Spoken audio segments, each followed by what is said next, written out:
Alright, something a little bit different today. I borrowed one of my friend's Stihl weed eaters to mow some grass on a property that we're cleaning up for them.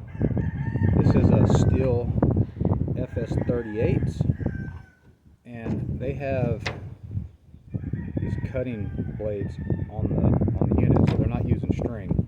You can see here, and as you can see, because there's lots of rocks and trees and cement, we've kind of dinged up the end of these, so he gave me a replacement pair, and I need to replace these. I had no idea how to do it.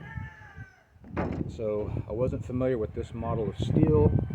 I couldn't figure out how to get this head to release to be able to get in here and change these out. So I went on YouTube, looked up on how to release this. It wasn't really easy subject matter to find. I did find another channel that briefly explained it. So there's a hole in the top of the head here, and there's a steel rod that comes with the weed eater, but I don't have that. So I got a small screwdriver. I stick it down in here, and it's going to lock in this wheel, so then I can unscrew the head of this weed eater. Once I unscrew it, then I'm going to take,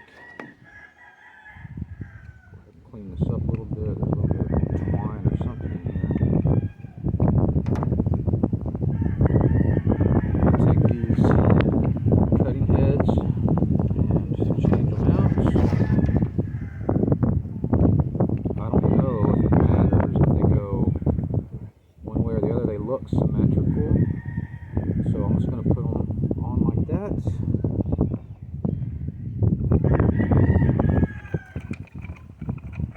Screw it back on. It's just that simple. And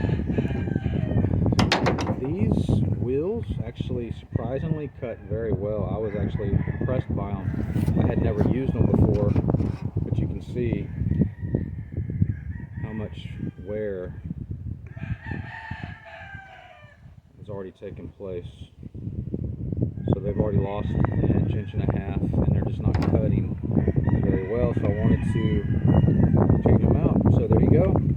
So that's on the FS38. So if you need to open and unlock that head, a weed eater head, just remember there is a locking port right there, so that way you can just unscrew.